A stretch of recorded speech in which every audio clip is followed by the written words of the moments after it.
to present one of the most prestigious recognitions of our organization, the Lifetime Achievement Award. This year, we are proud to celebrate an exceptional individual whose dedication, service, and leadership have left an indelible mark on the volunteer fire service community. Please join me in congratulating the 2024 recipient, Reed Wynot of the Bridgewater Fire Department.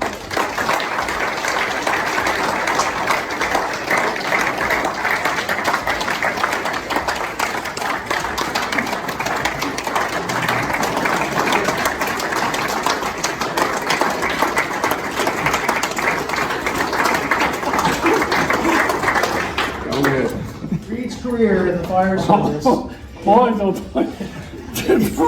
is nothing short of extraordinary. With 50 years of service, his unwavering commitment to protecting his community and mentoring the next generation of firefighters embodies the very spirit of volunteerism. Reed has not only responded to countless emergencies, but has also been instrumental in shaping the culture of safety, camaraderie, and excellence within the Bridgewater Fire Department. Throughout his tenure, Reed has demonstrated a passion for sharing his knowledge and expertise, from training new recruits to enhancing operational protocols.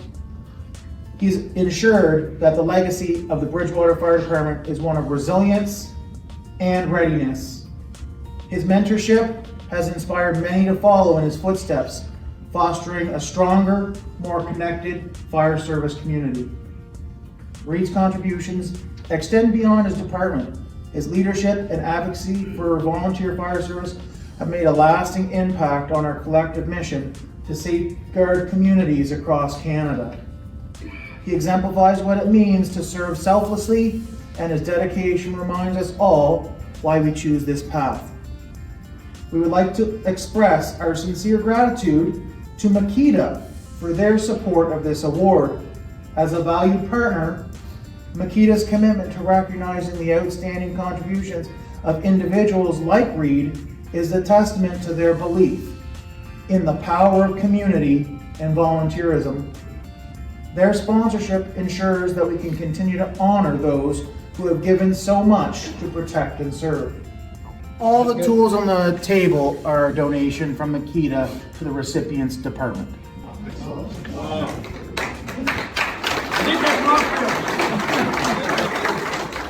Reed, as you accept this Lifetime Achievement Award, know that your impact reaches far beyond the walls of your fire hall.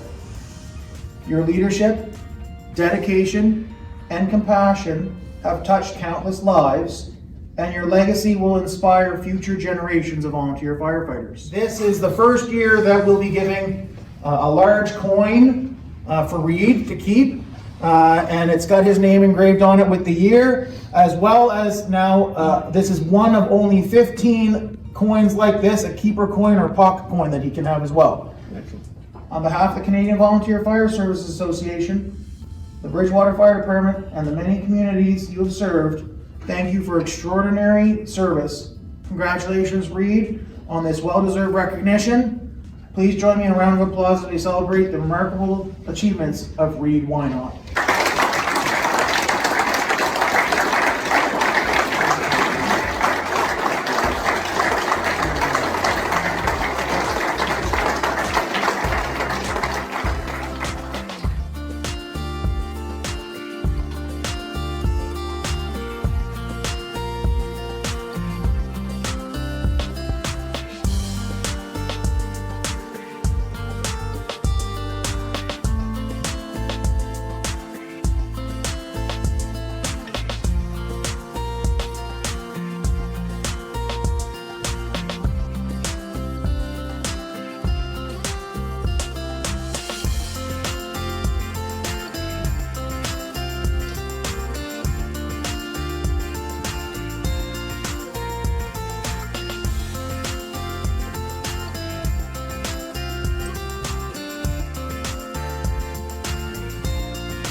Welcome to our official stamp cancellation.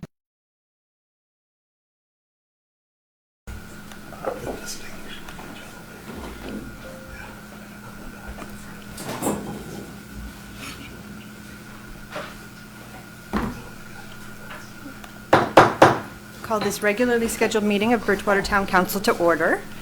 We have, the town of Bridgewater is located in Mi'kma'ki, the ancestral and unceded territory of the Mi'kmaq people, and we're privileged to be here today.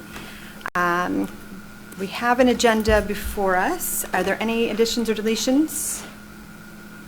We have one. Under business arising and unfinished business, we'll add 10.4, implementation of Nova Scotia's Extended Producer Responsibility, or EPR for short, Extended Producer Responsibility Program Agreement. And do we want to move that up in the agenda as well? So where can we move that to? Right underneath. Under delegations, or? Just before 10.1. Oh, okay. Yeah. So we'll move it up to just before 10.1. Okay, perfect. Any other additions or deletions? And we need a motion to approve the agenda as amended. Councillor Conklin, second by Councillor Newell.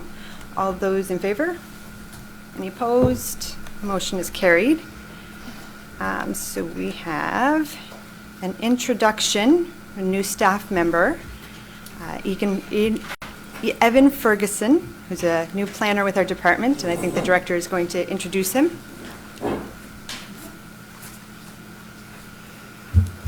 Thank you. I'm excited to introduce you to Evan Ferguson, Planner 1 with the Community Development Department. So Evan started with us here in early September, and you will be seeing a lot more of him in the coming weeks as the many and varied projects that he's working on start to make their way to council. So Evan grew up in West Quebec before moving to Ottawa to study anthropology at Carleton University. He then worked at the Carleton Library for almost a decade in various different roles, and then moved to Winnipeg to pursue his degree in city planning at the University of Manitoba. So he then worked with the Manitoba's version of the Regulatory and Appeals Board, or the UARB, and then has since then come to the other side of the country, to the East Coast, to join us. So. Okay, thank you. Welcome. Welcome. Thank you. Just wanted to say hello. Pleasure to meet you all, and look forward to coming to see you again very soon. Great. Happy to have you. Great. Thanks.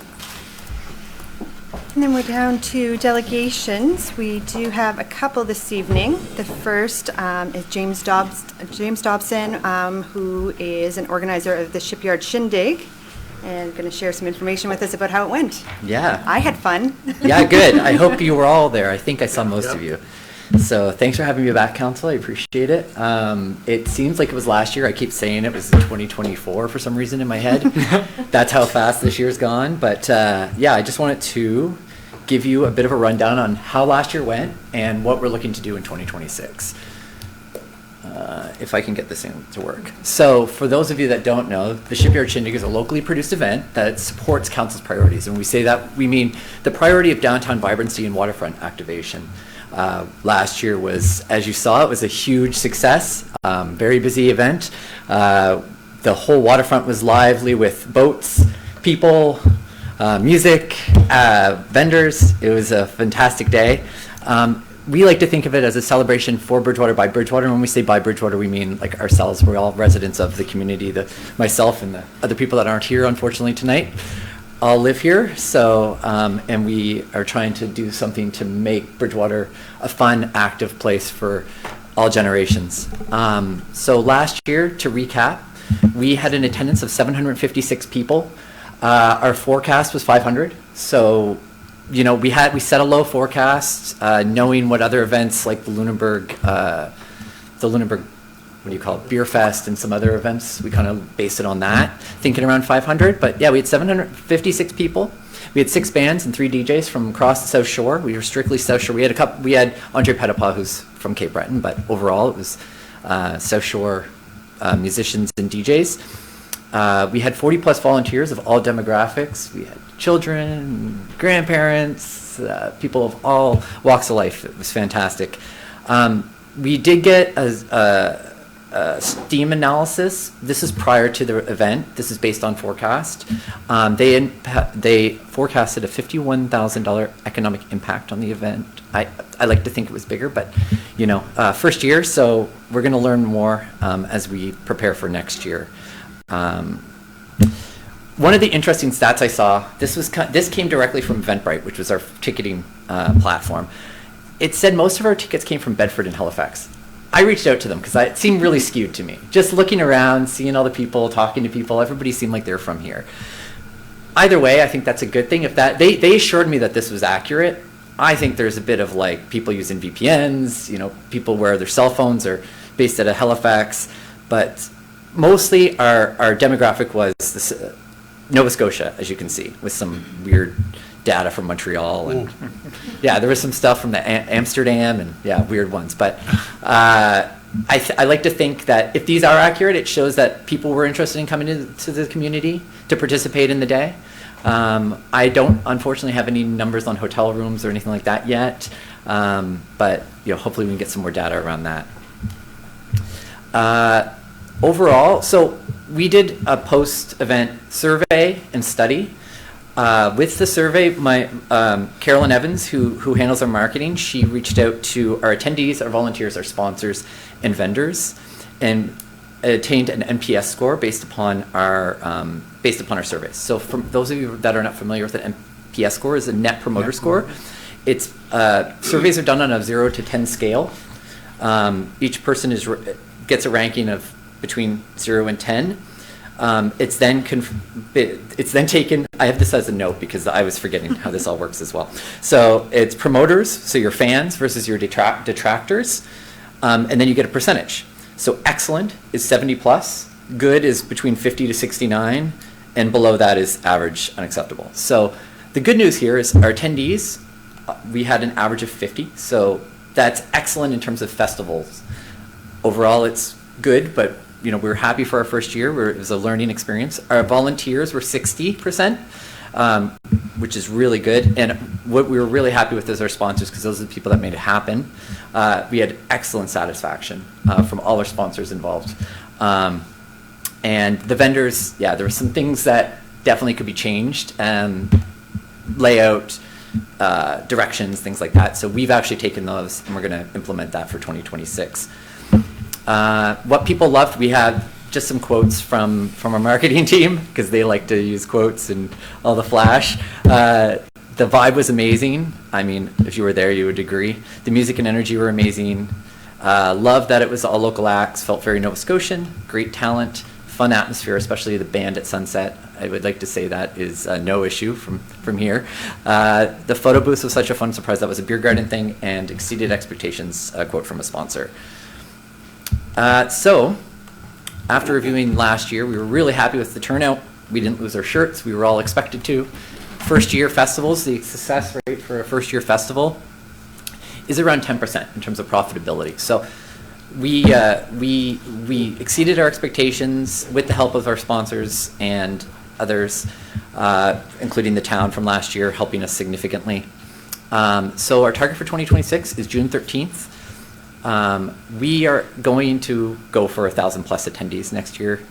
We felt that the venue was it felt very sparse. It definitely can hold a lot more people than I expected.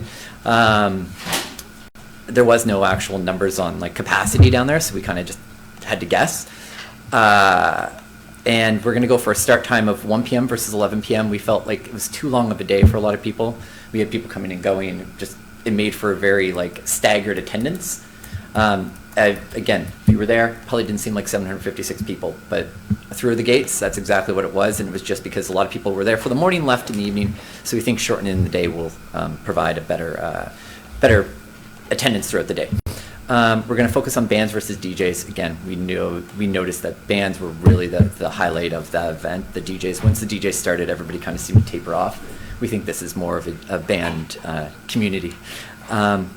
And then we're going to consolidate the vendor and food village. So the food village was in the parking lot. The vendor village was off to the back. This year we're going to consolidate it and have everything in one spot, which we think will help both both types of vendors.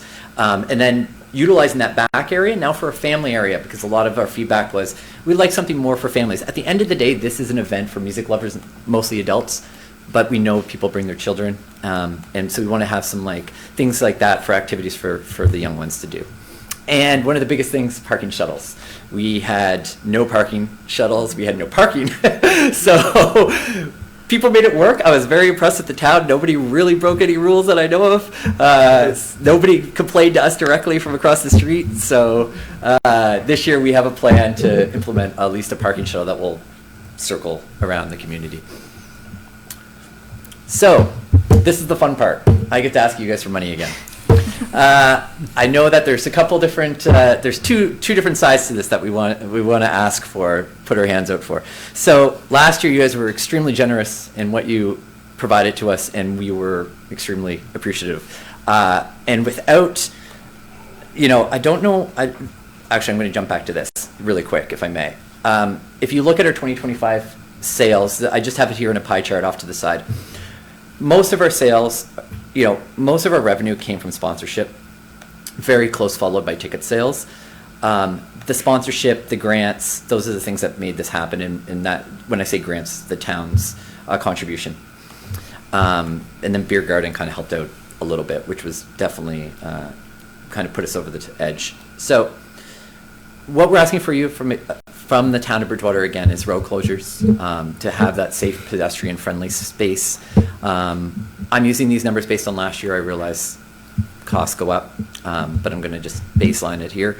Rental of additional restrooms. Last year we had 10 standard and 2 accessible. I think that was plenty. We just need to kind of shuffle them around and have more in the Beer Garden versus the out by the main road.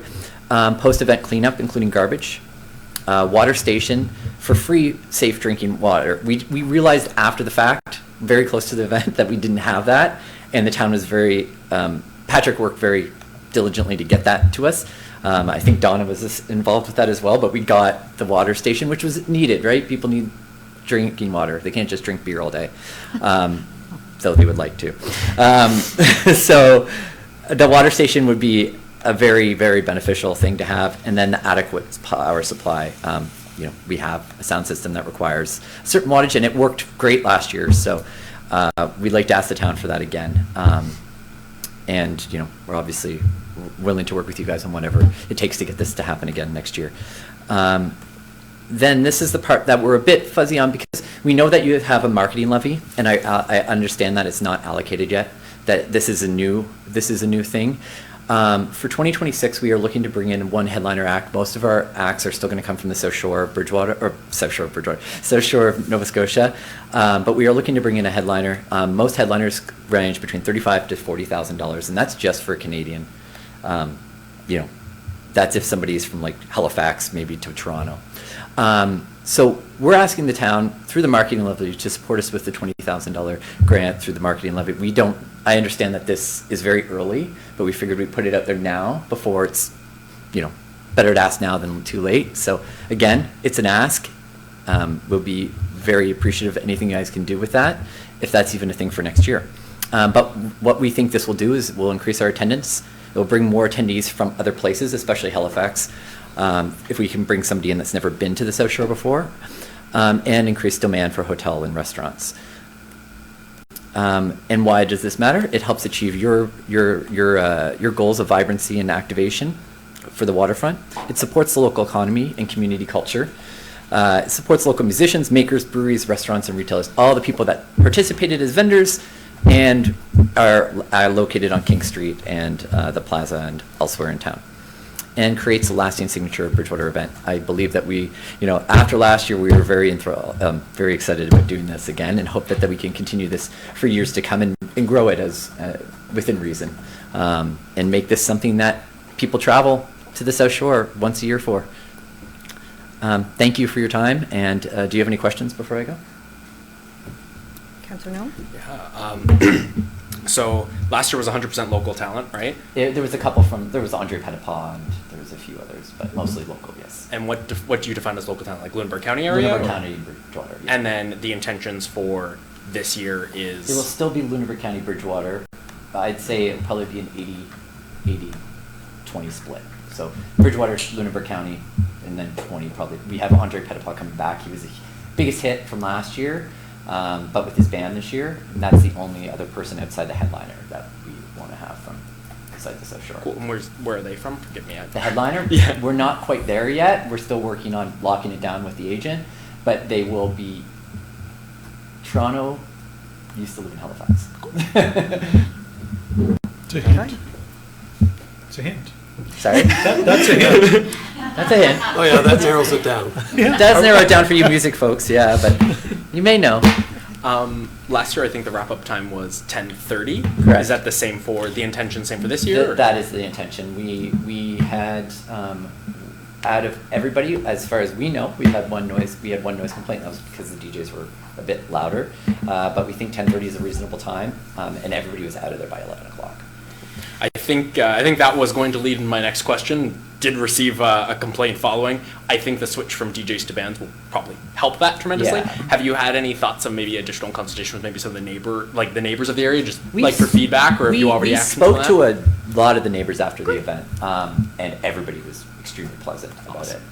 And they were like, we had barbecues, we hung out. A lot of them didn't actually attend, but they hung out on their patios, listened to the music, and loved it. I really only had one issue that I had to deal with in terms of noise. Okay. So why not? I can speak. I was at the event, so I was an attendee, sponsor, and I also live one street up. So Okay. I want to say I thought the event was very well done. Thank you. And also the things that you're addressing for this coming year just shows that you really want this thing to be a success. So I just want to say kudos to you Thank you. because there were some, I say glaring things. They're easy. Hindsight's 2020 there, Hindsight is but 2020, yeah. but it's great to see that you've addressed those things. Thank And you. so as a neighbor and a sponsor and as a counselor, I'm excited to see what this year brings. Thank you. I appreciate that. Any other questions? All right, well, it was a fantastic event, and the stats from Halifax and Bedford, whether they're accurate or not, if you drew any number of people from there, I think we're very used to going there for entertainment, but it's less common for them to come to us for entertainment, so any number from that area is pretty impressive in my opinion. Thank you. And your timing is excellent because we are getting close to budget. So this will, We'll roll this into the budget plan and Right. you can make a decision on it a bit further down the road. part of our Yeah. budget deliberations. Sounds good. Yeah, and then someone will be in touch with them once that decision is made, correct? Yeah. And if I just may add really quick to further your comment there about, Yeah, sure. Eventbrite did assure me that this data is accurate within reason. But one of the things we are adding as well as hotel packages this year. We did it on such short notice last year. We started planning in April and did this thing in June. So this year we're working with hotels and local businesses to do packages, event packages, things like that, which we think will bring more people down and because a lot of people are like, where do I stay? What do I do? Overnight. So we have some more of those things that we'll be implementing. Yeah, that'll be great. It sounds like there's lots of great plans. Yeah, hopefully. All right, I'll see you there. Thank you so much. Thank you. Thank you. And so that's the end of we have another delegation with the Bridgewater Farmers Market, and I see Jude is here. Welcome, Jude. All right, hi. Good evening, Council. So I am here with good news and no immediate requests for money. Just so you know, it's all just information. We did our assessment. Basically, last year we decided we got a grant and we paid some money and we had a survey done, an assessment of whether we should be an all year round market.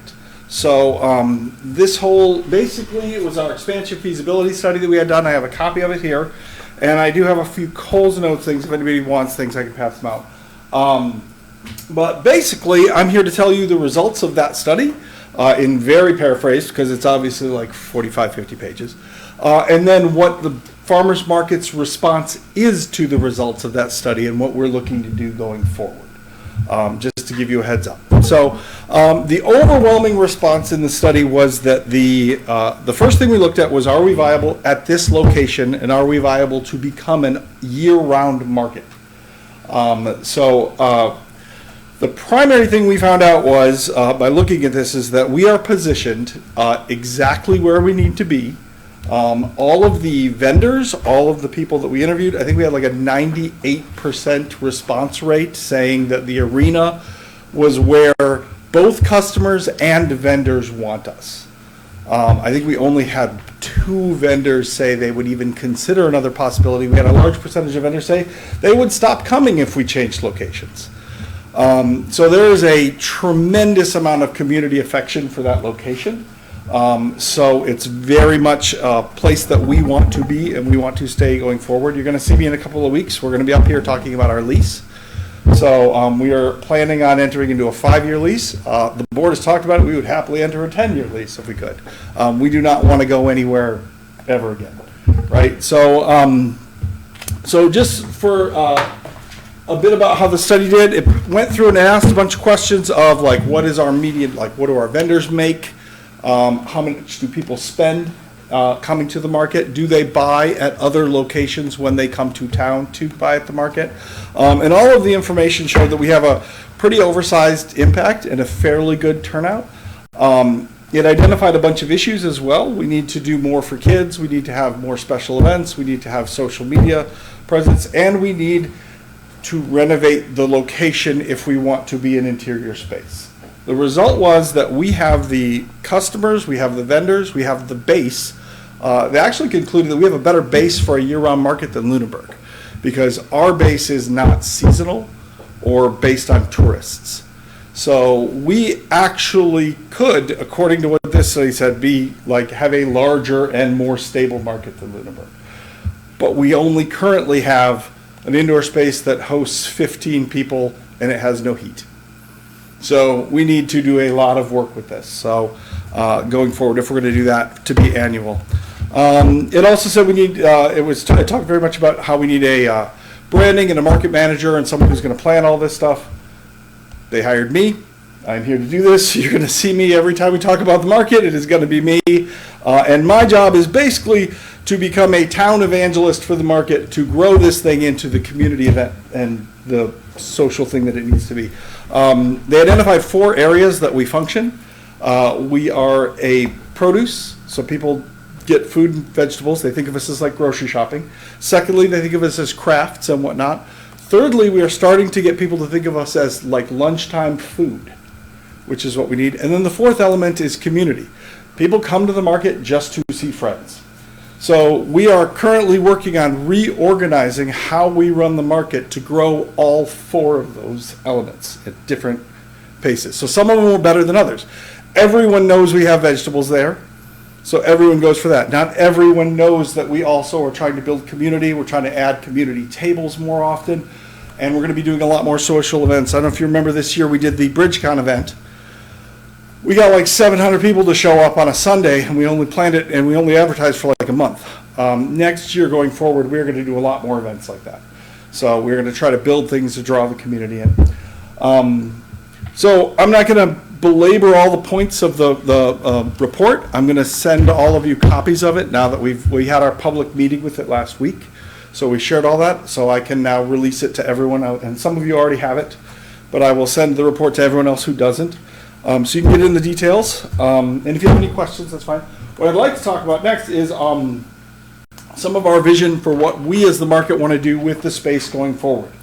Just so that you understand, the first step in our mind is to have a clear vision of what we want, show it to the council and the town, since you are our landlords, and find out if there is anything in our vision that is 100% ridiculous and we should not be attempting to do. Because anything that happens with that building needs to happen with town permission, whether it happens with town funding or not. So, like I said, we're not looking, this is not a list of things that we want the town to do for us. This is a list of things that we want to see at the location so that we can raise money, we can get grants, we can talk to other organizations, and we can see these things happen. So the first and foremost thing is we need expanded indoor space with heat. That building, we've done the measurements and looked at which walls can go. We've had some preliminary consultations with like the town public works, and they have told us which walls can go and which walls have to stay and what needs to go where. And we can go from 15 vendor spaces to almost 36, depending on how we line them up, which is absolutely viable for a year-round market. Obviously, there's a lot of walls that need to come down, flooring needs to go in. We're not sure if anything would have to happen with the sprinkler system, but we're hoping not. So there's a lot there. We're looking also to put a commercial kitchen into the location. We have had over the years several requests for a commercial kitchen. We have a lot of vendors who would utilize it. We get requests regularly, and there are people who would be at our market, but they cannot produce their food in their homes. They need a commercial kitchen to do it. They're not going to go out to Wildville to do it. I know there's a few that are nearby, but that's not the easiest thing. And as this report really indicated, we are the hub. Like, we are the economic hub of the South Shore, the town where things get done. So we really want to have a commercial kitchen. The space, there used to be a canteen in that building. The space is there, and it's entirely viable to have a commercial kitchen. We are also hoping to have new and better accessible restrooms. We currently have 2 restrooms that are really hard to access. I don't think they're not ideal for the number of people. If we grow this market the way we're going to have, they're not going to be sufficient where they are. So we'd like to look at more restrooms in there. Remember, this is just a wish list of everything, right? We are looking to build permanent outdoor kiosks. You guys provided a fantastic and beautiful parking lot, which has not had a week without multiple positive comments from people since it was installed, right? Like, everyone is floored by the parking lot. It's fantastic. It makes everything look so much better. I cannot wait to do the night market on the parking lot space, because it's always been so, like, it's dark at the night market. So having that, like, setting things up has been a pain in the butt. This is going to be so smooth and fantastic. But along the edge of the perimeter of the parking lots, we would like permanent kiosks so that we can have regular vendor spaces. So, because we have a lot of regular vendors who don't want to be bringing tents every week. It makes it look more official. It gives it a good vibe. It's the sort of thing that shows that we are here, we are staying. We have already got plans in the works and have obtained permission. We're going to put a tiny little shed/stage up on the grass area. So we're in the works to do that. I'm hoping that we will have that by June. It seems like it's totally viable. Then we could have our musicians up out of the weather, and a better place to store our tents and to move our things in and out. We're also looking to add a little bit of a children's play area back there with like a mud kitchen. Nothing's, like a story time area. We've already got the story time area. We just haven't put it there because by the time we got it, it's November and no kids are going to be out there until spring. And then we would like to designate a spot in the market. There is a room that used to be the office for the arena. We would like to make that the office for the market. It makes sense as we do all these renovations. And we also need to talk about we would like to have different accessible entrances on both ends of the market. So right now, one of our problems is customers come in, they go to the market, and then they leave. If they have wheelchairs, they have to go in one spot. We can't walk through. I don't know if you know if any of you have ever worked retail or big box. What they have is called a racetrack. When you go into Walmart or something, there is a main route that walks you through everything so that you get through everywhere in the store. All stores have a racetrack. The way that our entrances are set up right now, we have one accessible entrance, but 2 entrances. So we have no racetrack that people can go in and out of. And this makes it really hard for us to track our numbers. It makes us hard to make sure everybody goes. As it stands, we got about 10% of people who don't even go inside because it's just not part of the experience, right? Jude. And we would like with the... Sorry, Jude. Just wanted to let you know we've got about 2 minutes. 2 minutes. Yep. So that's, and then I was Don't just wanna going to say, at the side that we do need to fix at the end there, we would love to see, instead of those 2 doors and 1 door that leads to nowhere, like a garage door, so that we can connect the indoor and outdoor space during the summer times. We could just roll that right up, and it would feel more cohesive, right, which is one of the things. So that is our vision. We are planning on, next year we're going to start a $10,000 or $100,000 fundraiser campaign that we're going to run for the next 2 years. We think this is entirely reasonable and realistic. We're going to put a stretch goal of $150,000. And we're going to try to get our kiosks done and all that ourselves, and then anything else we can help with, the town has permission. So there's a lot of really good things. Like I said, we're going to be doing more events. We're going to be doing a balloon day. We're going to be doing a fun fair. We're going to do a pride thing. We're going to be doing a Halloween thing, right? Maybe some more.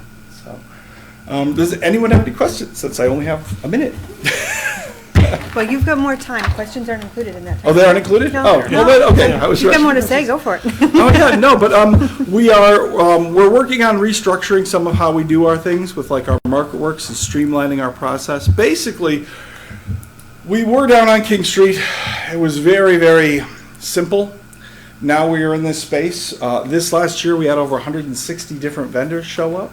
So we have gotten some software. It's getting more complicated. We are basically taking what we had, turning it into a more organized thing, doing volunteer drives, and growing it. I don't see any good reason why this market shouldn't bring 1,000 people a weekend at all. That's conservative. We just got to work to get there, and that's my job. So. Thank you so much. That was a Yeah. lot of information. It's great. It's lots of fun. Is any of that information available to the public? Because that is not part of our documents. So this right here, this is like our vision for what we Your want to wish do list? for all the Yeah. space. That is basically going to be the pitch that is driving our fundraiser.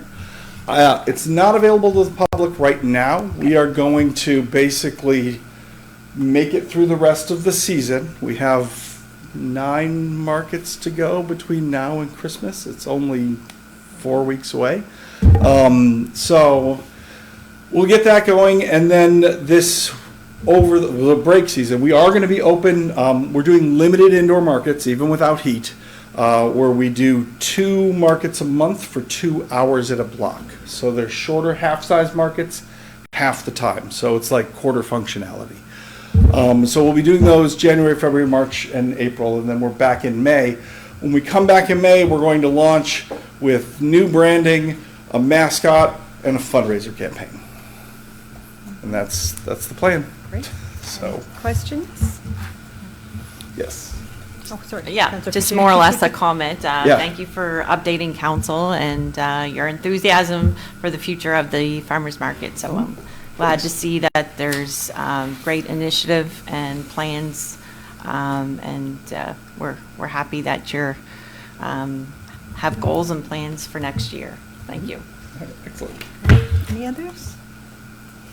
Well, Cheryl wrapped that up nicely. Okay. All It's a right, great plan. We're excited to see what comes. I will, if you guys want these, I will leave these here. This gives Great. paraphrasing of our plans and what we're doing, and then a little bit of the takeaways from the customer and the vendor surveys from the report. Great, thank But you. I can also email that stuff to you, and there you go. All right. Great, thank you. Thanks for listening. Good night, Jude. And so we do not have a public hearing. Oh, sorry, and I was so excited to meet Evan that I forgot to ask if there were any announcements. Does anyone have any announcements? Councillor Pacheco? Yes, thank you. As we all know, Christmas on the Lahave is around the corner, and I'd like to just update with some of the highlights of that. So it is Saturday, November 29th is Parade of Lights, proudly sponsored by Michelin. So we start at the Community College campus, continue down along Empire Street, and right onto King Street, and ends at the corner of Dufferin. Followed by spectacular fireworks at approximately 7:15, weather permitting, of course. So let's hope the weatherman gives us great weather. So followed by Christmas on Lahave Parade. We have other events planned for the rest of this festive season called Bridgewater Shines. So you can come and explore with your family beside the holiday-themed items along Riverside Park. We've got some installations from trees to the Grinch, so feel free to take the family along. As well as our tree and Santa at Pijanuska Park. You'll notice that we've got the wreaths along King Street and the bridge. That brings us to, we have a contest that we're happy to bring back again this year, and it's presented by CKBW. So it's the best decorated home contest, so you can nominate your neighbor. So more details of that will follow in the coming weeks. December 3rd is the Bridgewater's Farmers Market. That's a winter moon night market, so we look forward to that. December 4th to the 7th, we have South Shore Players. They'll be presenting Snow White, so get your tickets for that one. And December 6th, we have the Downtown Christmas Countdown, which is the businesses of the downtown invite you to savor the spirit of the season as you shop local. You can also get, we have photos by Brian Lemoyne at the Christmas tree, so that's part of the event. From 12 to 2 on that December 6th day. So that's a wrap. That's a lot. Yeah, You must be so, tired. yeah. Were you wearing the Santa hat the whole time? Am I that- was, yeah. I can remove the hat now. Yeah. I actually didn't notice until now. Or leave it on. So hope to see you at the parade. Great, thank you. Sounds like a lot of fun. Any Yeah. other announcements? Councillor Do we have to Barnett? wear the hat if we have an announcement? Is that the rule now? Yes. Yeah. It's like the Yeah, talking it's like stick? yeah. Just from the Heritage Advisory Council, we had a member step down this past meeting, Jim Houghton, I'm not sure how to pronounce that. Jim's been on the committee for a number of years, and certainly going to miss him around the table. And just a reminder, that leaves a kind of an open seat there. If anyone's looking to volunteer with the town, they can do so through the website, I believe. There's an application there. Yeah, just on behalf of the council, or the committee, would like to certainly thank Jim for all his service and time. Yes, thank you, Jim. And that's a good point, that if you are interested in volunteering with any of our committees of council, there is an application on the website that you can fill out, and we always welcome help. So, and that's the last announcement? Oh, Yeah. Forgot to mention, last Thursday was the Lunenburg Queen's Business Awards winners, and I just want to thank you to all the nominations and the winners. That was a great evening, held at the Best Western, so you can go on I'm sure the newsletter that was sent out on Friday from the town, but it highlights all the winners, so it's a great way to just recap and look at and support local, because there was some great winners here, and like I say, all the winners from the nominations and the people that put in the time, the judges, the sponsors, so it was a great evening. So thank you. It was. Thank you for mentioning that. Okay, so we're down to 6.1, the minutes from November 10th, 2025 regular council meeting. Any additions, submissions, errors? Oh. I move that the minutes of the November 10th, 2025 regular council meeting be approved as circulated.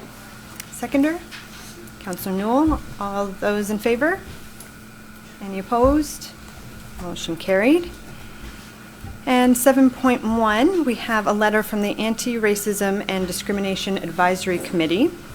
We had made some changes to the terms of reference, which they requested, and they just sent a letter to say thank you. It was a very impactful decision for them, and the support of the councils meant a lot to them. Very well received around the table when they were told that the decision was unanimous by all councils. They were very pleased with that. So that is just to share with council and to say thank you. And 10.1, so we are down to our added item, where's your cheat sheet? We gave for, the EPR program agreement. I knew I was never going to remember that. Welcome, Gabe. Thank you. Yes, so I'm here to talk about the provincial implementation of Nova Scotia's extended producer responsibility for paper and plastic packaging program that's coming into effect on December 1st. You know, that's a bit of a mouthful. Essentially, it transitions the responsibility for your blue bag program from the municipalities and to a producer responsibility organization, Circular Materials. Back in May, I came and presented to Town Council on this, and we were directed to finalize the contracts with Circular Materials for this program. So it is exciting that December 1st this will come into effect, and what it's going to result in is a standardized recycling program across the province. That means that all your sort list will be the same, whether you're in Bridgewater or Cape Breton or Yarmouth. This is going to result in some new materials being accepted in your blue bags, things like paper beverage cups, ice cream cartons, deodorant tubes, toothpaste tubes. I'm not going to sit up here or stand up here and recite the whole list for you. I'll be here all night, but you can find more information on the Circular Materials website, and we'll be distributing that for everybody as well to educate the public. The only item in our region that will be coming out of the blue bags is books. They are not a packaging material, so we're recommending that you either donate or reuse those books, or we can still accept them at our facility out in Why Not Settlement for recycling there. There will also be some products that are going to be accepted through depot collection, things like styrofoam packaging, non-hazardous aerosol containers, and flexible plastics. And there will be 2 depot locations in the region for those, one in New Germany and one in the town of Lunenburg. This is also just a bit of a reminder, well, there's no schedule changes to your curbside collection as part of EPR. We do have a new collection contract coming into place on April 1st, and that will see a shift from a 5-day collection schedule to a 4-day collection schedule. The new routes will be communicated through the 2026 waste collection calendars, which will be coming out in next week, I believe. And we'll make sure to communicate all those changes to the public through our website, social media, radio, and print. I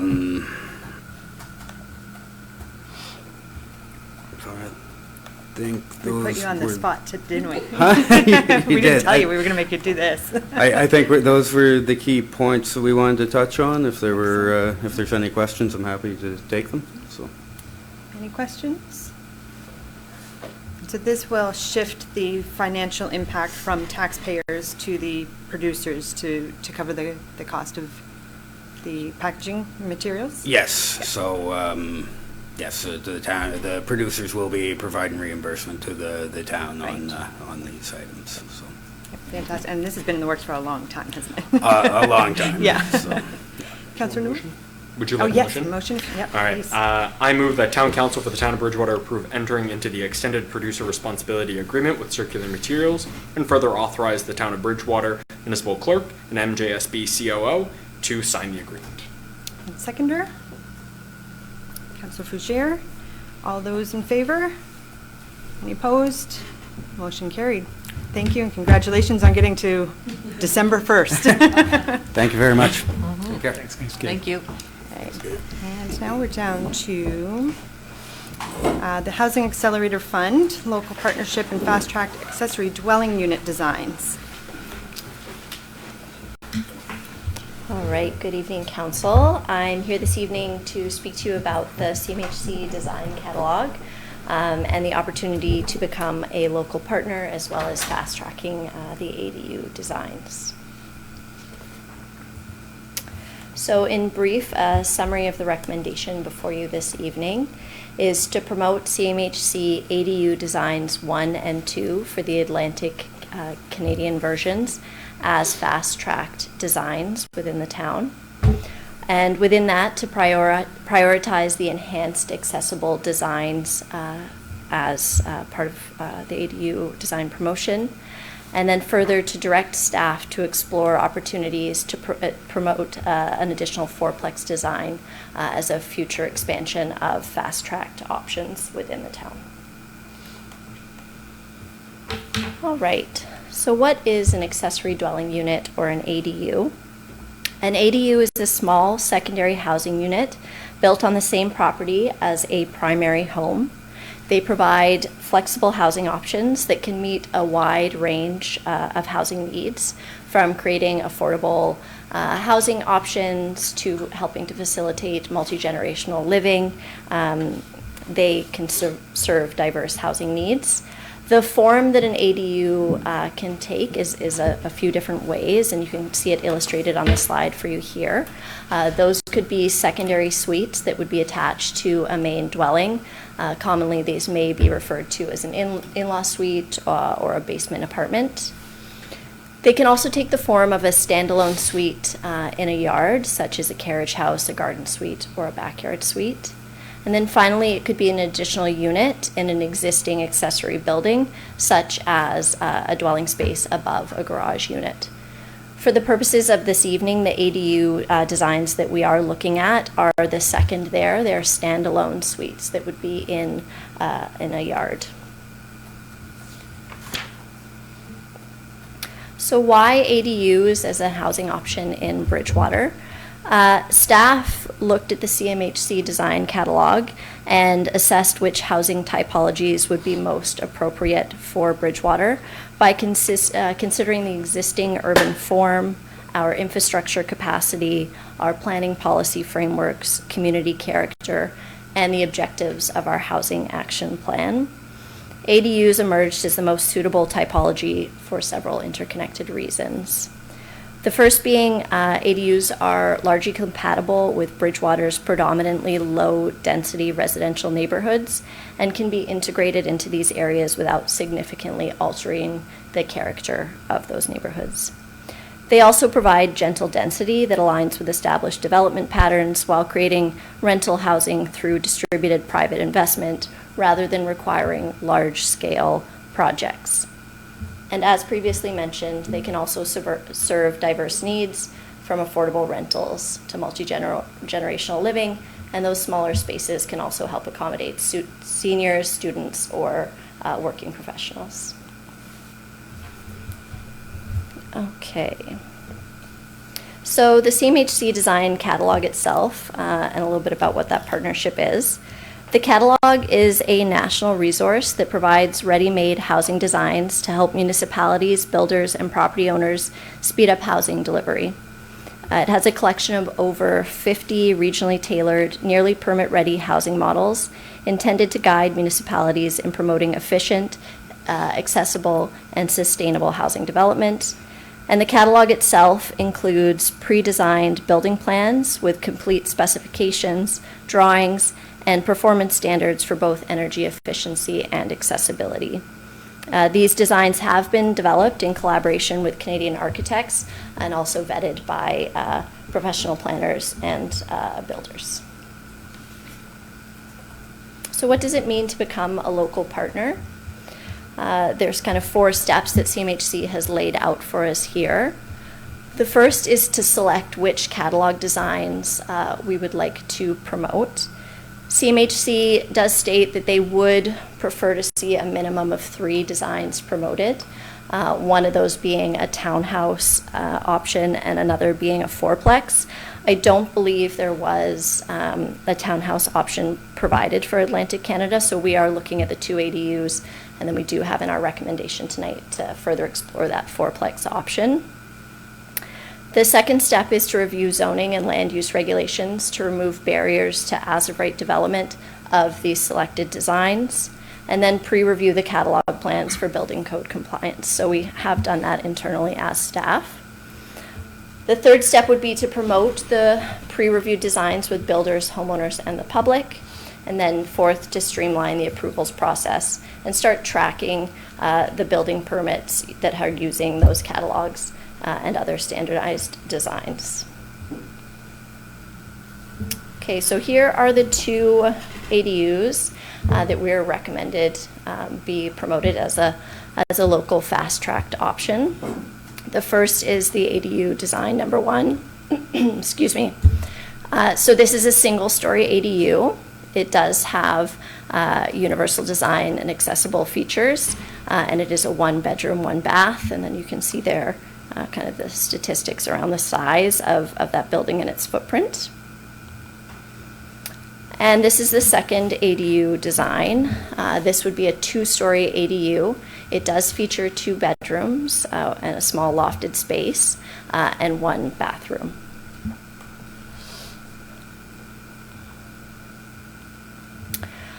So looking at our current policy framework, we are enabled through our MPS to permit accessory uses as incidental, subordinate, or ancillary to a main use in a building.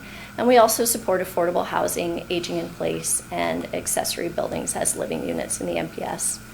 From that, there's 3 main policy pieces that do support accessory dwelling units within the land use bylaw. The main one being for residential conversions, where all zones permit conversions as long as 1 parking space is available per unit. And this would be in the R1 zone, you're limited to 1 unit per lot unless you are pre-August 27th, 1975, where you would be allowed to have 2 units on that lot. And then those conversions are allowable through the other residential zones as well. We do allow accessory uses and structures, and within the land use bylaw, we provide height and size standards for those and allow human habitation as long as you meet the requirements in the residential conversion as previously mentioned, and we do have minimum size lot requirements as well. So with the opportunity for a fast-tracked design, this is laying out for you what an application process would look like for someone who came to the town with a fast-tracked ADU design that they would like to implement on their property. So when a property owner approaches the town to build an ADU, staff would conduct a systematic review. The first step would involve confirming zoning compliance by verifying the existing number of dwelling units on the property, checking the total number of units permitted in the zone, and determining whether the additional ADU would be permitted. The second step would review accessory structure regulations, calculate the maximum permitted gross floor area based on the lot size, verify setbacks and property line requirements, and confirm the required separation distance between main structures. The third step would address site-specific considerations, including servicing capacity assessment for water, wastewater, stormwater, architectural control area requirements, if they were applicable. Then, if all of those requirements are met, a development permit would be issued. Following this, a building permit review stage would occur, and this is where the CMHC fast-track designs would make a significant difference. So where an applicant would use a CMHC fast-track design, we already know that building code compliance has been met, and so those permits can be issued within 5 days and turned around much faster. It also supports an applicant in not having to spend those upfront costs that would come with getting architectural designs and the such completed. So just to be very clear about what fast tracking means, it does not mean an automatic approval anytime someone comes with one of these designs. All of that site-specific assessment would have to take place. And then, as I mentioned, it would create efficiency in the design review process. So we are recommending that we prioritize the promotion of an enhanced accessible design in any promotional materials that would go out regarding the fast-tracked opportunities. And they do meet or exceed CSA Bill 651 standards, and there are universal design options in the standard designs as well. So next steps, should council decide to make recommendation tonight, would be we'd follow up with staff would develop a guide to help direct folks and answer questions around developing an ADU in town. We would create promotional communication material promoting those ADU designs, and then we would further explore any opportunities for a fast-tracked fourplex option from the CMHC design catalog. Thank you. Okay. Any questions? Councilor Noel? What's special about these that's specific about Atlantic Canadian variant versus like Ontario versus? Yeah, good question. So if you look at the catalog, a lot of it is to do with the exterior design, like keeping in mind the architecture of the different regions, those types of things. So there, and I apologize, I am not an architect, but the kind of exterior of these are very kind of more specific to the Atlantic Canada region. If you look at BC or Alberta, for example, they do look very different. Yeah. Any other questions? Councillor Caldwell. Sorry, can I just say one more thing? Sorry, and they've also been reviewed for our specific building code. So building code and accessibility requirements in those other provinces are also different. Councillor Caldwell. So CMHC recommends choosing at least 3 models. You're recommending 2 with possibly 1 later, so why not a 3rd now? Yeah, quite honestly, when we started out the journey on this, CMHC had not approached us around this idea of local partnerships. And in our housing action plan, we specifically identified that we would look at ADU designs as a pre-approved option. That was kind of pre the CMHC design catalog coming out. So we were already so far down the line on that. And to keep that in line with meeting our CMHC milestones that we've agreed to under HAF. We have done some preliminary assessment internally of the fourplex, but quite frankly, we just need a little more time to dig more deeply into that before we can come forward with a recommendation. So in order to meet our HAF timeline, we're coming with the ADUs now, and then request the opportunity to come back later with the fourplex. Okay. Councillor Bashir. Yes. Thank you for the presentation, and I'm glad to see planning looking at other options for accessories. I guess one of the concerns that comes to mind is infrastructure with hooking up to our wastewater sewer.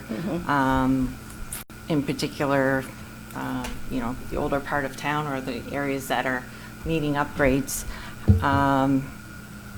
Do we foresee, even though we're trying to promote additional housing, I think we'll be maybe tied with some challenges with doing the approvals, especially for properties that are pre-1975.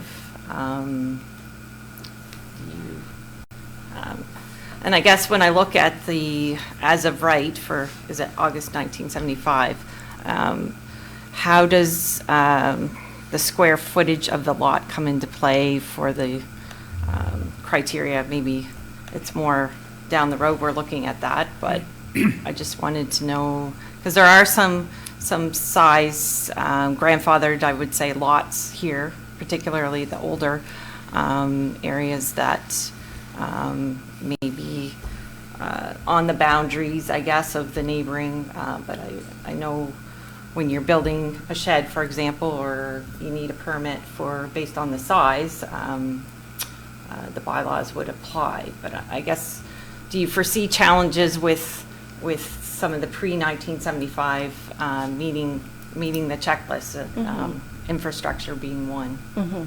So I will say largely when we looked at policy, like we are supportive of ADUs of this size, just looking at the general like lot coverage and setbacks and things like that are required. There isn't a way around that site-specific assessment that will have to happen property by property to see if they have the lot that would be large enough to accommodate an ADU of this size, as well as the setbacks and those types of things. By and large, looking at the lot sizes across town, like there are quite a few that would accommodate an ADU of this size. Wastewater, we know, is a challenge and is going to continue to be a challenge. And again, there isn't a way around that at this point, other than the capital work that is being done to generally improve that across town. Assessments would take place similar to any other development, where there would have to be a lateral assessment to understand if it could accommodate this additional unit. If it could not, and an additional lateral was needed, then there would be further wastewater assessment that would have to take place. Okay. So it's kind of case-by-case basis? Absolutely. Even though, say we're doing the fast track in the approval for, it checks all those boxes, but could potentially be some challenges with the wastewater sewer. Yeah. So we're trying to speed up the process in one regards, but it could potentially delay in another area. That's just Yeah, it's certainly not guess. Automatic approval, No. and it really is once you get to that building permitting stage where those efficiencies are gained. So that lot specific, I'll go back to this. So like all of those lot specific assessments would need to take place, and then it really is when you come to your building permit, you already have designs. You don't need to hire an architect or a designer to do that design for you, so there is a cost saving there. And because this has already been reviewed by our building inspectors, we would attach, the construction design that we have to that application and say, great, we can process this right away because we know that these designs have been verified to comply already. Okay. Yeah, so unfortunately, that upfront work still will need to happen. Yeah, and it does mean that we may say yes to some and no to others, depending on the specifications of that particular lot. Okay, Yeah. thank you. Councilor Noel? Yeah. Do you have any preliminary idea of how much interest there'll be in these? We did do public engagement leading up to this. So we were at the farmers market a couple of weeks ago talking about these, as well as down at the mall. And we just had kind of the pictures up and said, town is considering these as options. People were very interested in the ADUs and really eager to learn more about what the CMHC design catalog could provide.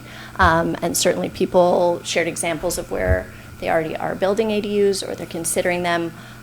We often heard from folks who are interested in them from a multi-generational living opportunity where they are homeowners of a large single-family home. They would like to move into something smaller and perhaps their children have the home and this would provide an opportunity for them. So by and large, the feedback that we have received has been quite positive. Yeah, it's good. And I guess my last question, I know the report says that all costs are covered by the half budget, but I guess what are the cost implications to this program/partnership? It would essentially be the promotional material for us. So creating like a guide or checklist for folks who are interested in going through the process of developing an ADU, and then creating promotional materials to accompany that. And do we have an initial budget for that? Oh, we don't, to be honest. I have not looked closely at Sorry, I missed that. Do we have an initial budget for what the marketing side of this would be? We have budget set aside within the Housing Accelerator Fund for support of consultants to create materials or do studies for us. Like we have a set budget for that year over year. I couldn't tell you off the top of my head what it is, but it would be coming from that budget that has already been defined. Yeah. Yeah. I guess I'm just looking for like how much we're planning to spend on this program for advertising and that sort of thing. Yeah. Thank you. Councilor Fugere was bringing up the wastewater challenges, and these aren't going to be developers, they're going to be the average homeowner. So at what point, because they would still have to do downstream assessments like the If regular there's an process. additional lateral. At what point in that process that you've got up there, would that happen? If it feels like if they're going to spend the money to do those studies, it should happen early in that process. Where does it happen in that?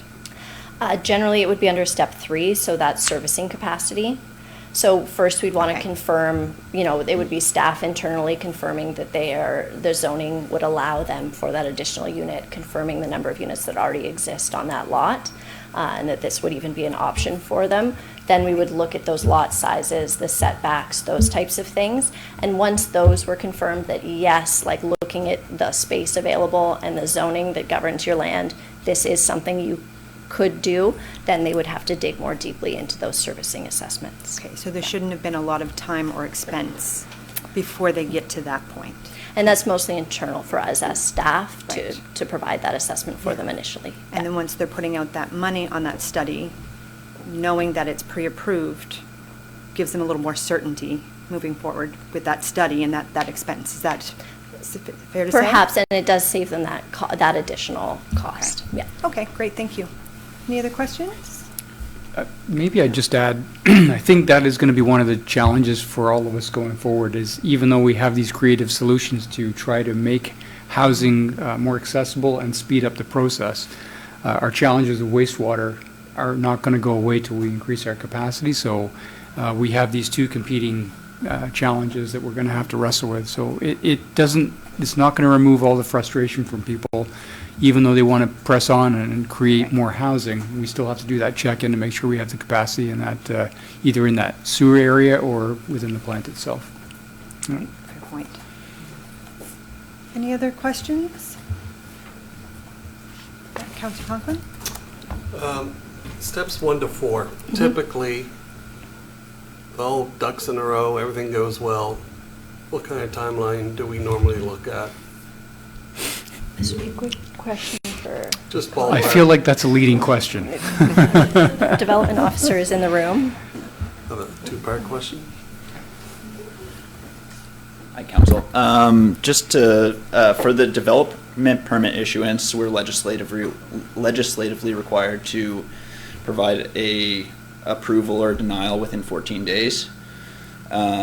That's with a complete application, so sometimes there's a little back and forth with the applicant to confirm setbacks. Often we get fairly basic site plans, but I believe it's 21 days that we need to provide a denial or approval by. So are we talking between step 3 and 4, it's 14 days? Yes, yeah. Okay, and typically the building permit But is... that's, I apologize for interrupting there. That's with the Sorry. complete application, and so that would include that downstream assessment, which in some cases can be performed by our engineering department. But, so that's complete material. We need all the information from that applicant for that 14-day timeline. Yeah, so that time to get to a completed development or application is going to be potentially significant. Yeah. So after the development permit is issued, that's when the homeowner would typically apply for a building permit? They can be concurrently applied for, but the building permit can't be issued until the development permit is issued. So I'll let Sarah speak more to that, but that would essentially be the... Yeah, because we're talking 5 days here, right? Yeah, I mean, essentially, they could happen at the same time if they've submitted that material, but we've given ourselves a 5-day timeline for a bit of, room there, but it can be done concurrently if all of the material has been provided. Which I will further that.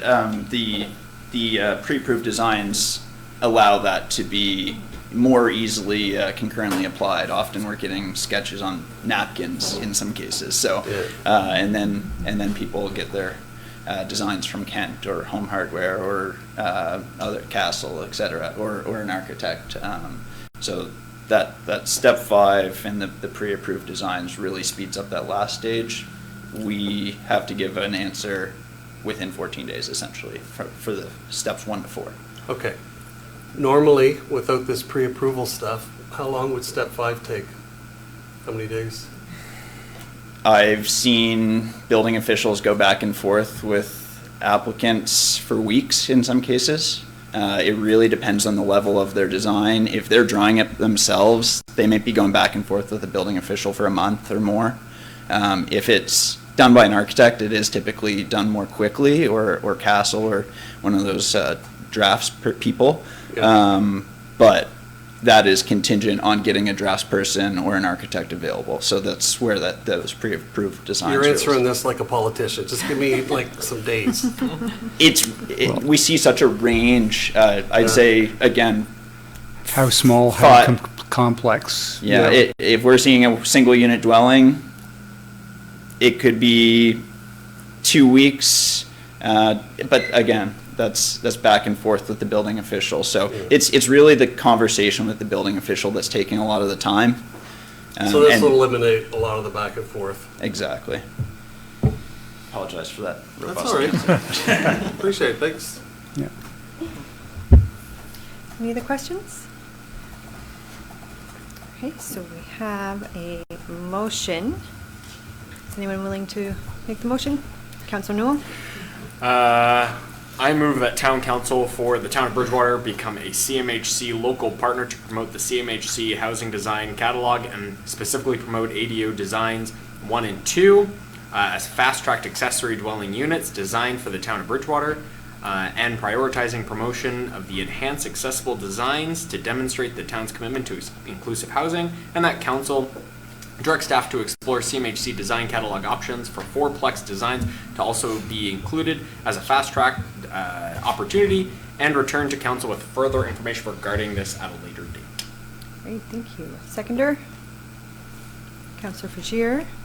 Any questions? Any last questions? Right, all those in favor? Any opposed? Motion is carried. Thank you, Sarah. And Connor. Okay, 10.2, Bill 150 implications. Is our privacy officer? So we do have our joining us on the privacy phone? officer, Eric Lawton, is here tonight. Maybe going to speak to a couple of these points. Really just want to make council aware of this bill, which comes into effect on the 1st of April, 2027. So Eric, I don't know if you want to just come up and talk to a couple of these points, or do you want me to keep going? I don't want to steal your limelight. Hello, Council.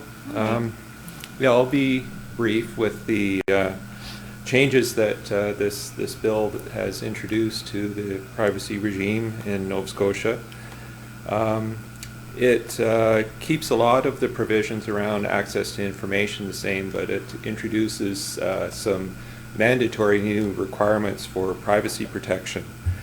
That includes things like privacy policy, mandatory privacy impact assessments, breach and incident tracking and notification to the Privacy Commissioner about privacy breaches that would have a significant impact on the residents, and also expands the powers that the Privacy Commissioner has to investigate privacy compliance with the Act.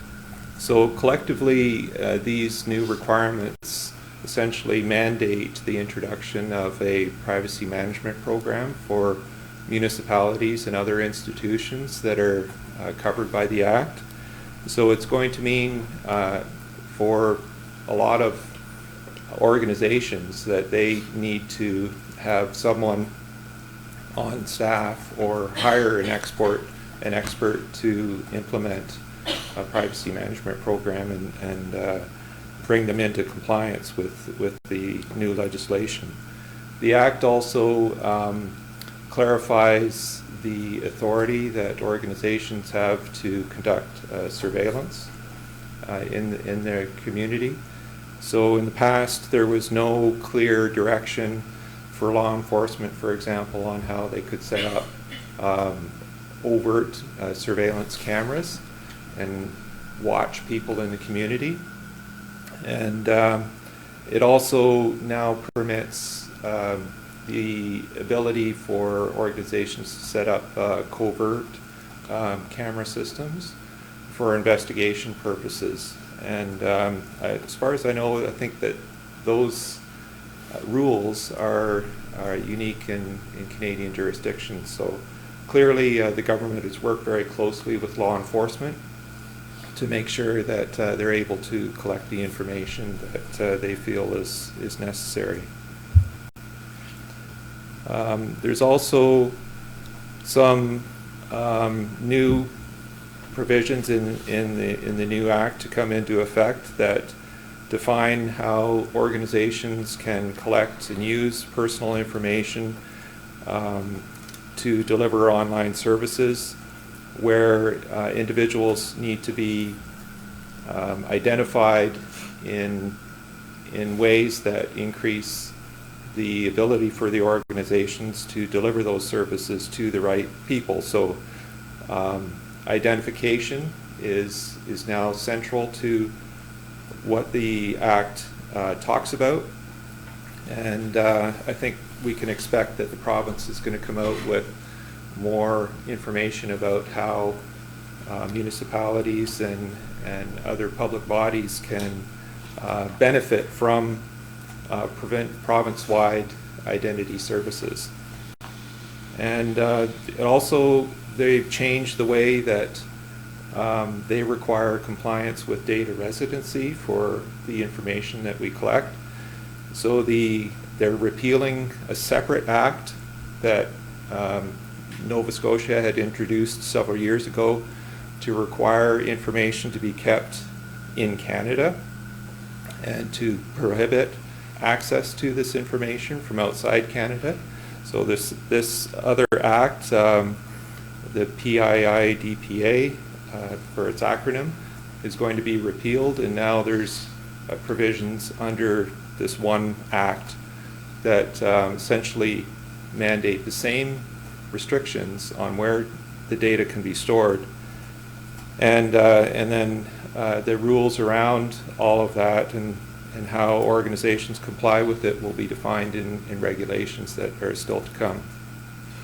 So in short, the act, this bill 150, it modernizes the privacy regime in the province, which is good because the province was like decades behind what other jurisdictions required.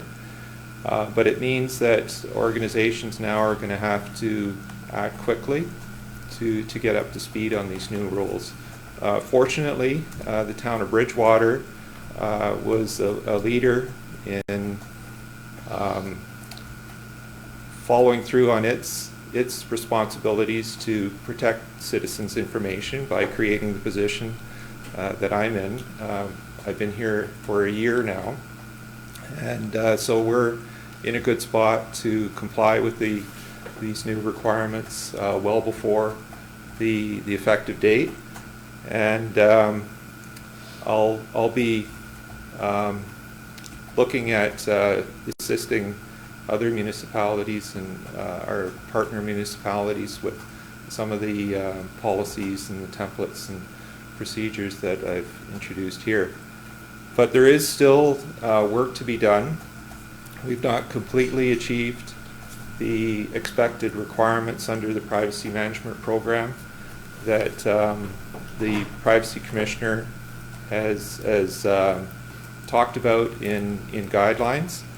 So there are still some policies that the town of Bridgewater needs to approve. So I'll be coming back in the future with to request approval of the policies that we need to have in place to achieve that full compliance.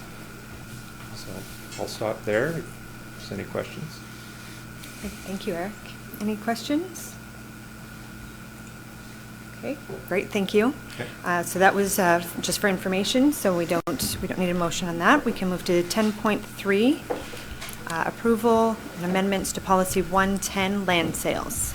So this land sales policy has come to council already for discussion. Donna is here if anybody has any questions. If you read through the policy, it's got some changes to timelines. It's got a few other changes in there on issuance of building permits, occupancy permits. And the new policy as drafted is in your package. I'm not sure if there's any other questions or comments that anybody has. Questions? Councillor Caldwell? Would you like a motion? I sure would. I move the town council for the town of Bridgewater approve the housekeeping amendments to policy 110, land sales and pricing, to give strength to the development process as presented in document 25-182. Thank you. Seconder? Councillor Fougere. Any further questions? Okay. All those in favor? Opposed? Motion carried. And we've got 10.4, no, we already did 10.4, 11.1. Yep. RFD facade application, 699 King Street. Connor's back. Good evening again, Council. I'm here to approach Council with our first facade improvement program application for the 2025-26 year. This application was first heard in the 2024-25 fiscal year. However, renovations have persisted and were drawn out beyond the fiscal year, necessitating a new application. The request is coming from property owners of 697, 699 King Street for facade improvements of their 3-story multi-use building. This is a budding town center parking lot, and the application includes replacement of the parapet, the trim on the building, 2nd-story patio doors, and 3rd-story double-hung windows. Additional improvements not included as part of the application include recladding and installation of new windows facing the town center parking lot. The proposed improvements as part of this application total $14,018.94. These improvements are in accordance with Section 6.3.1 of the Land Use Bylaw, which states that within the King Street Architectural Control Area, all buildings constructed before 1920 shall maintain their pre-1920 architectural features and character-defining elements. In this case, the proposed renovations are helping to bring back the building into conformance with its historic built form. One of its key features, the parapet, was proposed to be removed and replaced. And further, visual interest was added to the front of the building by reinstating the 3rd-story windows facing King Street, as well as 2nd-story balconies, which once fronted on King Street. Just for Council's awareness, these were drawn from a historic image, I believe from about 1895, that the property owner had, and asked if they could reinstate these balconies. And since it was in conformance with the pre-1920 structure, we allowed that. For this project, the applicant has requested the maximum amount of $5,000, and just a note that disbursement of the grant is conditional upon completion of the project by the end of the fiscal year, adherence to the proposal, and submission of the third-party receipts. It is staff's recommendation that Town Council for the Town of Bridgewater provide grants to improve and beautify public facades within the downtown business district for the property at 697, 699 King Street, for a total of $5,000. Great, thank you. Any questions? The building's looking great. I really like the recessed patios. It's really neat. If there's no other questions, then a motion. Councillor Conklin? I move that Town Council for the Town of Bridgewater approve a $5,000 grant under the facade program for the proposed building improvements to 697, 699 King Street, Bridgewater, Nova Scotia, and that disbursement shall be conditional upon the completion of the project by the end of the fiscal year, March 31, 2026, adherence to the facade improvement application, regulations of the land use bylaw, and submission of acceptable third-party receipts for all materials, equipment, and labor required to undertake and complete the proposed work. Thank you. Seconder, Councillor Wynot. All those in favor? Any opposed? Motion is carried. And are you sticking around for the next one? Stay up here. 11.2 facade program review. Yeah, also on the topic of facade improvement, in February 2024, Council made a motion to amend Policy 96, Facade Improvement Program Policy, shifting the responsibility of the program guide for a review of the program and the guide to the Heritage Advisory Committee. Over the program's 9-year history, little has changed about the program itself, except for the administration of the program, restrictions on signage funding, and the limitations on the number of applications per property. In more recent years, as noted in my previous report, there has been a limited uptake from property owners and business owners alike, resulting in unused program funds. Staff have done some preliminary investigation looking at some other programs across Atlantic Canada, and based on this background, discussions with potential applicants, business owners, and the Heritage Advisory Committee, staff have identified several factors resulting in reduced program uptake. 1, program stagnation. Limited promotion and lack of updates have left the program feeling outdated, which has resulted in some cases in misinformation from property owners and business owners. The program's recent front page feature in the Bridge has spurred conversation among business owners, highlighting misconceptions from potential applicants, including one that some individuals thought there was a limit of 1 application per property for time immemorial. Thankfully, I've conveyed that information to those individuals, but we need to get that out there further. And the other misconception was that the application must be submitted prior to the project commencing. We do allow applications after a project has commenced in the case of the previous application. The second one, vacant properties. I relabeled this in my speaking notes here as perhaps more aptly titled business awareness, as we are more recently seeing a number of businesses open again on King Street. Though we have also faced significant vacancies in recent history. Encouraging business owners to apply for funding may help reduce the startup costs, but we need to get that awareness out to those business owners. Accessibility requests. Given requirements from the building code for barrier-free accessibility for restaurants, provincial accessibility requirements for the built form, and the town's focus on accessibility, there may be opportunities to aid business and property owners alike to meet these existing or upcoming accessibility requirements. And finally, limited scope. The current program applies to public street-facing facades, but limits opportunities for funding on other highly visible facades. Several facades have significant public exposure, but are not deemed eligible because they're not fronting on a street. Think again, the application I just overwent at 697 King. And so perhaps expanding the scope may help bolster our applications for the program. In advance of any additional work and staff time, the Heritage Advisory Committee is seeking Council's direction for staff to work alongside the committee and proceed with developing options for an updated program structure and eligibility criteria. It is requested that Town Council direct staff to work with the Heritage Advisory Committee to review and propose updates to the facade improvement program, with a report and draft amendments to Policy 96 and the program guide to be brought forward for Council's consideration. Thank you. Any questions? Okay, pretty straightforward. What is the wish of council? Looking for a motion? Yes, okay. I'm not sure I'm on the right one here. I move that Town Council for the Town of Bridgewater's Town Council directs staff to work with the Heritage Committee, Advisory Committee to review and propose updates to the facade improvement program with a report and draft amendments to Policy 96 and the program guide to be brought forward at a later date for council consideration. Thank you. Seconder? Councillor Caldwell. Any further questions? All those in favor? Any opposed? Motion carried. Thanks very much. Thank you, Council. And final item, 11.3, the discussion session notes from November 17th, 2025. We need a motion to accept those? No? Okay. So then we're down to adjournment. We just need a motion for that. Councillor Newell, second by Councillor Conklin. All those in favor? Opposed? We are adjourned.